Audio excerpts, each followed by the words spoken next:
พี่น้องเจ้าขาตอนนี้พระชากำลังเย็บแบบข้างในเด้อค่ะเสียงพัดลมก็จะเข้าไปจักหน่อยเด้อค่ะพี่น้องขาอันนี้คือเย็บแบบริบบิ้นนะคะ พี่น้องขาเป็นริบบิ้นสีขาวนะคะ พี่น้องขาพับริบบิ้นนี่พระชาจะทำเป็นกีบเล็บคุดนะคะ พี่น้องขากีบตัวนี้ก็สวยค่ะ เล็บคิด เล็บคิดเพราะว่าเล็บคุดตัวนี้จะเป็นเล็บคุด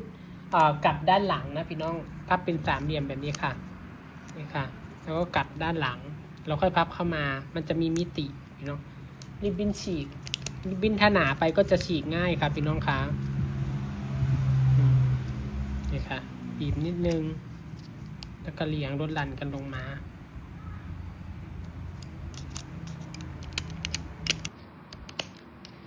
แล้วเราก็จัดเจียนออกพี่น้องครับเราก็จะได้กีบแบบเย็บริบบิ้นสวยๆแบบนี้นะคะพี่น้องโอ้ตัวนี้ขาดบ่ได้ต้องเอาใหม่มันขาดเราก็เย็บใส่ใหม่ครับพี่น้องคะเย็บใส่ใหม่แล้วก็ฮักลวดกลับหลังแล้วก็ตัดส่วนเกินออกเราก็จะได้กีบแบบตัวนี้เราจะไปแต่งฐานใบสีนะคะพี่น้องคะ